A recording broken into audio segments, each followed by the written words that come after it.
teman-teman, para dewan juri yang hadir di tempat, yang terhormat para hadirin yang berbahagia, yang terhormat panitia penyelenggara lomba esai pemilu Kabupaten Situbondo tingkat mahasiswa. Assalamualaikum warahmatullahi wabarakatuh. Perkenalkan, nama saya Savitri Nurniasni. Pada kesempatan kali ini saya akan mempresentasikan esai saya dengan judul Alternatif Strategi Menyelenggarakan Pemilihan Bupati dan Wakil Bupati Kabupaten Situbondo tahun 2020 di tengah pandemi COVID-19.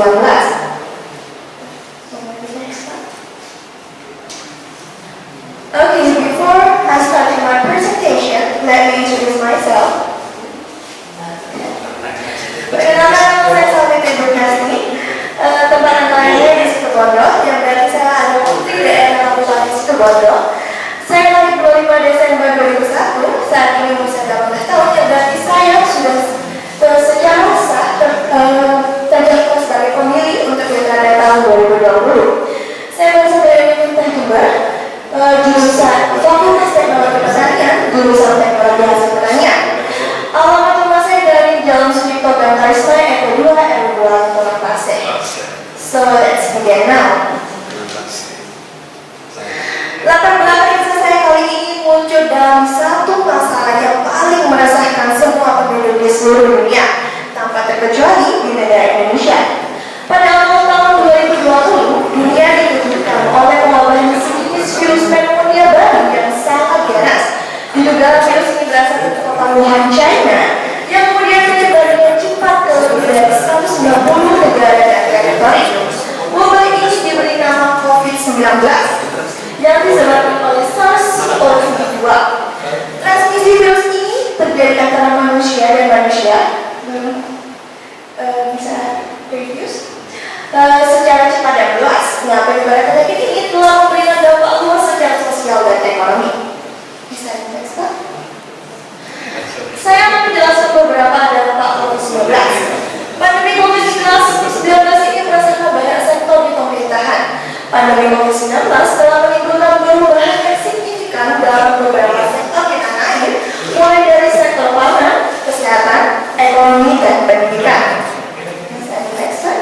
Dan di sini saya akan menjelaskan secara simpel saja Bapak dan Ibu sekalian, agar dapat membuka pandangan para hadirin sekalian tentang betapa menyusahkannya virus corona ini, sehingga kita harus beradaptasi pada kehidupan baru. Dan dari sektor kesehatan, seperti kita ketahui, saat ini kita harus menyesuaikan kehidupan baru menggunakan protokol kesehatan seperti menggunakan masker keluar rumah, membawa hand sanitizer, menjaga jarak, dan menjalani kerumunan. Dan seperti kita tahu, Bapak, menggunakan masker itu sangat membuat tidak enak, ya Pak. Bernafas saja susah, tapi itu merupakan sesuatu yang harus kita lakukan untuk mengantisipasi penularan virus corona ini. Belum lagi kita lihat dari sektor tenaga medis yang berjuang hingga di depan untuk merawat para pasien COVID-19 yang harus setiap harinya menggunakan APD yang lengkap, dan APD itu sangat panas, Bapak. Dan itu membuat kita sangat prihatin pada tenaga medis dan petugas kesehatan terberkat. Selanjutnya, dari sektor ekonomi. Dari sektor ekonomi, pandemi COVID-19 membuat pemerintah memberlakukan sistem lockdown atau pemberhentian sementara kehidupan normal masyarakat, sehingga memaksa banyak perusahaan untuk meminimalisir anggaran pengeluaran karena pendapatan yang tidak sesuai target pada saat kehidupan normal. Akibatnya banyak sekali korban PHK di luar sana yang harus kehilangan pekerjaan mereka karena pandemi COVID-19. Selanjutnya ada sektor pendidikan. Seperti yang kita ketahui, para hadirin yang terhormat, saat ini semua pembelajaran melalui sistem daring. Dan saya pribadi sebagai mahasiswa merasa sistem daring ini sangat tidak efektif, Bapak. Karena biasanya materi yang saya pahami menjadi tidak terpahami. Dan apalagi saat ini saya juga tinggal di desa, keadaan desa, dan harus mencari sinyal yang tepat agar bisa belajar dengan produktif. Dan ini memang sangat merasakan bagi para mahasiswa dan siswa setempat. Nah, dari ketiga penjelasan tersebut, di sini kita bisa melihat bagaimana menyusahkannya pandemi COVID-19 bagi kehidupan manusia. Namun, selain dari ketiga sektor dilaksanakan dalam waktu dekat saat ini adalah Pilkada serentak 2020. Salah satu dampak yang diberikan oleh pandemi COVID-19 ini adalah penjadwalan ulang Pilkada 2020. Pemerintah bersama KPU dan DPR sepakat menunda Pilkada 2020 hingga bulan Desember nanti melalui Perpu Nomor 2 Tahun 2020.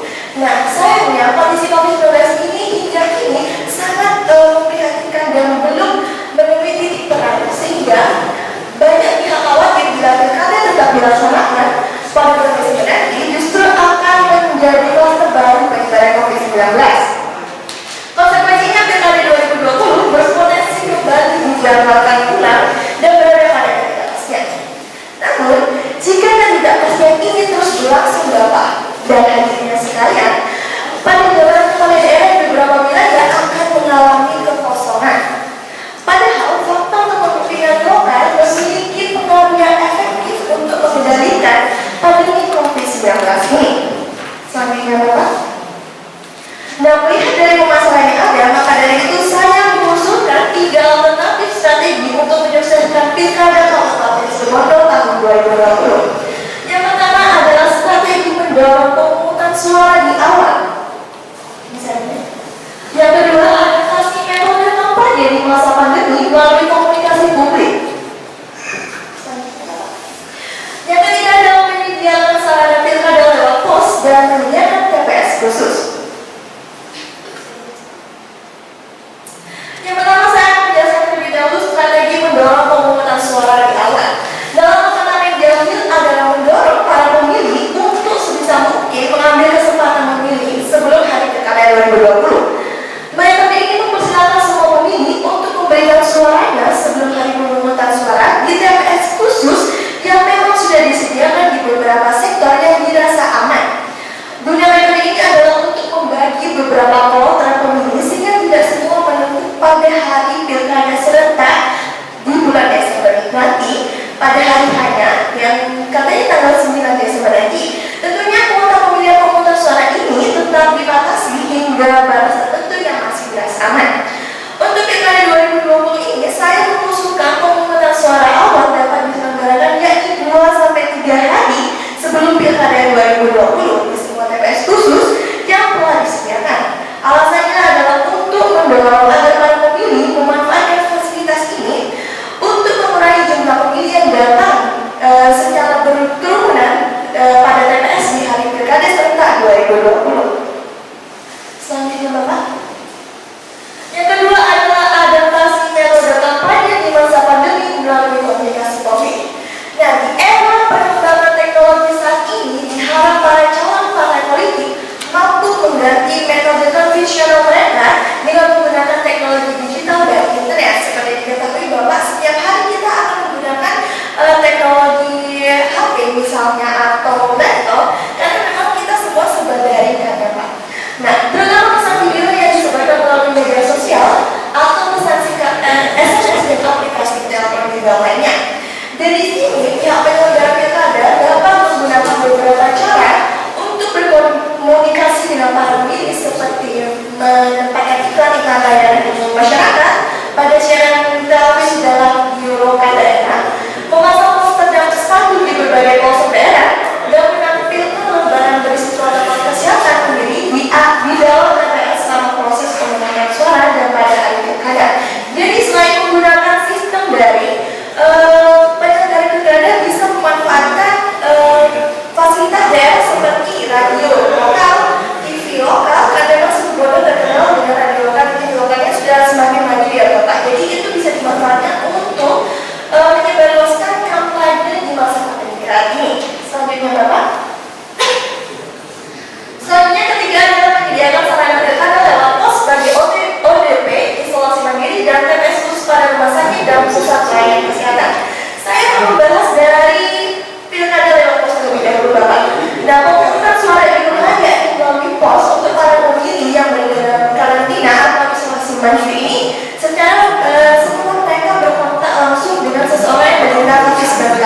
Jadi sasaran yang dituju untuk pilkada lewat pos ini adalah ODP atau orang dalam pantauan yang sedang melakukan isolasi atau karantina mandiri di rumah mereka. Jadi meskipun mereka di karantina, mereka tetap bisa menyalurkan aspirasi mereka sebagai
menimbulkan anggaran pengeluaran negara yang sangat melonjak dari biasanya Pak. Namun inilah harga yang harus dibayar untuk memastikan kesehatan warga negara dan keberlangsungan sebuah demokrasi. Maka dari itu, esai ini merupakan suatu penelitian awal sehingga menulis sangat terbuka untuk segala pemikiran dan argumentasi lain. Selanjutnya Bapak. Berapa menit sudah? Sudah ada. Hah? Oh, 11 menit ya? Oke. Terima kasih Bapak. Oke, baik, Mbak siapa? Safitri. Saya tidak mau tanya, tapi saya memberikan saran saja demi kesempurnaan karya ini. Judulnya saja alternatif. Iya. Berarti ada kondisi sebelumnya. Kalau menggunakan teori paradigmanya Thomas Kuhn, scientific revolution. Nah, di situ kondisi ada namanya new normal science. Jadi sesuatu yang normal. Sebelumnya alternatif ada strategi apa? Nah, itu yang harus sampaikan. Tidak perlu ini berpanjang lebar menurut data internasional. Tidak perlu. Tidak semua itu harus disampaikan. Jadi apa tujuan kita? Mau menulis apa? Alternatif, oke. Kalau alternatif berarti kondisi sebelumnya, strategi sebelumnya harus disampaikan. Nah, kelemahannya apa? Kalau menggunakan analisa shock, strong, wrong, opportunity dan sebagainya itu terserah monggo. Itu perangkat atau instrumen untuk Anda melakukan analisa dan pengembangan tulisan. Tetapi sebelumnya harus ada kondisi sebelumnya, strateginya apa? Nah, berarti strategi ini normal science, mengalami sesuatu yang normal, kemudian mengalami anomali. Anomali itu penyimpangan. Kenapa ada penyimpangan? Karena kondisi masyarakat seperti ini. Karena infrastruktur seperti ini, karena tenaga KPU seperti ini misalnya. Nah kemudian kalau ada namanya anomali, lahirlah apa? Krisis. Oh ternyata metode ini, strategi ini tidak bisa lagi diterapkan karena mengalami krisis. Karena krisis butuh namanya revolusi perubahan. Revolusi apa? Bentuk strategi alternatif. Jadi Anda mau menggambarkan kayak tadi, tidak cukup untuk 1000, jangan yang lain yang ditulis. Nah, misalnya mau mengembangkan alternatif strategi, ada alternatif strategi. Tidak perlu pada awal tahun, tidak perlu dijelaskan. Langsung pada strategi, karena ini esai. Nah, esai itu paling bagus itu metodenya menuliskan dengan metode testimoni berdasarkan sebuah data. Nah, itu menarik itu. Jadi paling mudah esai. Esai paling mudah karena kita berangkat dari sebuah data kenyataan dan baru kita analisis. Melahirkan sebuah gagasan. Itu saran saya ya. Ini ada potensi untuk bisa dikembangkan. Terima kasih Bapak. Jadi mau bertanya kenalan itu. Ya. Jadi dosen Pak. Jadi dosen sudah apa modalnya ada lah gitu dari dosen. Terima kasih Bapak. Harus sekolah lagi. Ya harus S2 kan? Iya. Ibu dosen ya jadi. Amin. Siapa? Jadi dosen. Tapi dia pernah untuk hobi misalnya dia pernah turun di dunia ya jadi Dosen. Iya. bukan apa namanya saya kok belum gini ya apa tadi kan ada tes tadi yang awalnya itu broadcast pernah di broadcast Beberapa kali Pak karena di fakultas juga ada kayak radio lokal untuk mahasiswa itu saya sempat mengisi beberapa kali. saya tertarik dengan suara sampai tertarik nanti bisa punya TV ya Pak. Siap Bapak, terima kasih. Bisa pertama kan bisa. Enggak dia bagus. Aduh, saya kalau saya Mbak ini sebenarnya yang sampaikan yang sampaikan ini sebenarnya hampir sama dengan tadi dengan Mbak Maulida ya. Maulida dengan hampir sama dengan itu, makanya catatan saya sih sama sebenarnya bahwa sebenarnya misalnya lebih realistis untuk bagaimana membumikan ide atau gagasan ini di kota santri. Jadi bukan hanya sekedar memindah dari buku satunya ke ini memindah hal-hal yang begitu nggak ada nilai lebihnya gitu misalnya karena tidak baca di sini ya saya sudah baca di literatur yang lain lain. Misalnya bagaimana mendorong perkembangan suarawan ini mungkin nggak dilakukan di Situbondo, kan nggak mungkin kan dilakukan di Situbondo karena tahapannya memang tidak pernah ada pembentukan awal. Tadi sudah dijawab juga sama si Kowi itu sudah lumayan, ini kan hanya sekedar tidak harus seperti itu, tapi bagaimana nilai-nilai yang terkandung di situ bisa dilakukan di Situbondo. Saya kira saya nggak ada pertanyaan. Mungkin saya bisa menjelaskan kenapa saya Ini kelebihan kan saya ada di jawab. Sebelumnya saya itu sempat membaca literatur yang Bapak berikan karena saya senang sekali mengikuti perkembangan politik di seluruh dunia, terutama di Korea Selatan, Pak. Dan saya sendiri punya teman satu dari Korea Selatan melalui aplikasi. Jadi saya bertanya pada teman saya. Berarti Anda bisa kan bahasa Inggris ya enak ya? Iya, bisa. Aktif. Aktif bahasa Inggris. Iya, bisa. Oke. Jadi teman saya bertanya, apakah pemilu di sana? Mereka menerapkan beberapa aturan, kalau tidak salah ada 7. Apakah pemilu di sana sukses? Kata saya kepada teman saya. Iya, sukses sekali. Gitu. Terus saya berpikir, kenapa saya tidak mengembangkan? Tapi saya mengadaptasi, bukan menjebak, tapi mengadaptasi dengan berjudi di Indonesia. Wah, kalau misalnya pemilu di sana sukses, kenapa saya sebagai putri daerah tidak bisa mensukseskan pilkada saya? Meskipun saya tahu ini mendobrak suatu break the limit gitu, mendobrak suatu batasan gitu. Tapi saya berpikir kenapa tidak saya, kalau bukan saya siapa lagi yang akan mendobrak itu? Saya ingin menyampaikan ide saya dalam sebuah esai, jadi saya mencurahkan dalam sebuah esai tersebut. Tapi memang kalau misalnya solusi alternatif saya tidak bisa dilaksanakan di daerah saya, mungkin belum waktunya saja Bapak. Tapi saya percaya bahwa daerah Kabupaten Situbondo nantinya pasti bisa lebih sukses dari pemilu-pemilu lain, pilkada-pilkada yang lainnya. Terima kasih. Oke, pertanyaan terakhir, rumahnya di mana, Pak? Di Jalan Sucipto, Jalan Karisma itu RW2. Loh, tetap juga berarti sama saya. Bapak di mana? Sama, saya setiap hari lewat sana. Oh, iya. Tapi nggak penting juga sih, Bang. Oke, tadi sudah banyak sama sahabat-sahabat di sini. Kamu main mana? Di Jalan Sucipto. Kita jadi Dosen. dosen minimal TOEFL bahasa Inggrisnya 4 Masuk dari ya. Bismillah. Sudah pernah ikut ini TOEFL? Insya Allah semester 3 ini mau coba. Oh sekarang semester 3 baru masuk. Oh, semester 3. 3 fakultas Fakultas Teknologi Pertanian. pertanian. SMA-nya mana dulu? SMA Negeri 1 Situbondo. SMA 1 sebelum SMP-nya? SMP Negeri 1 Panji. Ya pertanyaan saya gini, Mbak. Iya. Yang bikin saya menarik dengan tulisan ini itu strategi mendorong pemungutan suara awal. Di sini dikatakan bahwa dengan strategi mendorong pemungutan awal itu akan membawa dampak yang baik bagi masyarakat. Apa dampak? Dan terima kasih atas pertanyaan Pak, izinkan saya jawab. Dampaknya adalah biasanya pemilih itu kalau sekarang itu saya sering dengar itu gak usah pilih deh, nanti kan banyak kerumunan, takut kena corona. Nah, dengan pembagian suara di awal ini yang berdiri 2-3 hari itu, jadi membagi beberapa kloter dan mengurangi kerumunan dari masyarakat pemilih. Jadi seperti beberapa tahap gitu, namun tetap pada pemilihan yang pada biasanya gitu Pak. Cuma beberapa kelompok saja yang dipilih.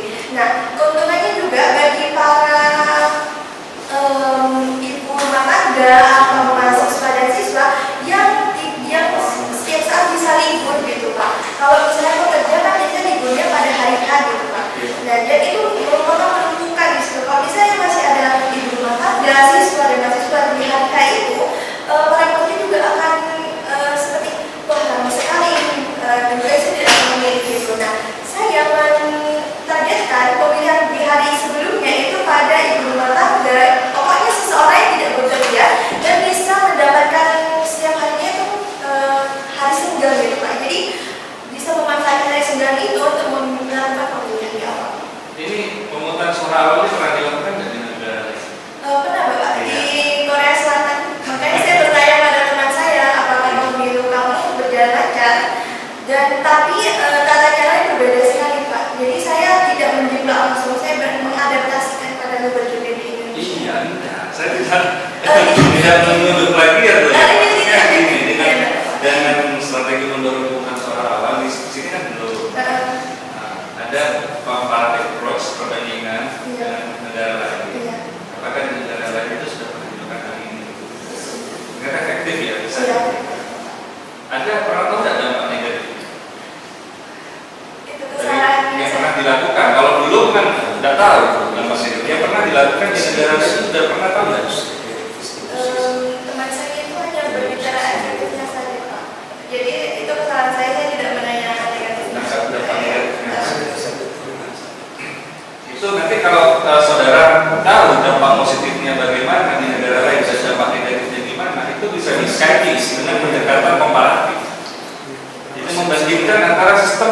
luar sama yang di dalam itu bisa nggak dipakai di sini? Kalau misalkan itu tidak bisa dipakai dari sisi apa yang dibuang dan diganti dengan yang mana? Biasanya seperti itu. Bisa menggunakan pendekatan yang demikian. Lagi-lagi enggak, kalau kita mau memakai konsep itu, konsepnya tidak harus contoh dari konsep orang luar. Karena konsep kita itu berdiri sendiri, punya konsep sendiri di negara kita. Bahkan dalam sistem hukum kita itu, kalau ada orang bilang sistem hukumnya mirip Eropa kontinental atau Anglo-Saxon, itu keliru karena kita punya sistem hukum sendiri. Ya kan? Sama, karena saya orang hukum, jadi saya mencontohkannya ke sana.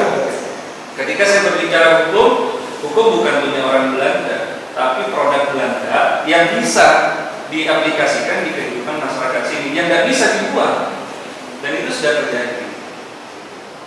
Ya, kedepannya sampean, saran saya kalau mau menulis juga dipikirkan hal itu, karena belum tentu yang di luar itu bisa baik di sana digunakan di sini juga baik, belum tentu.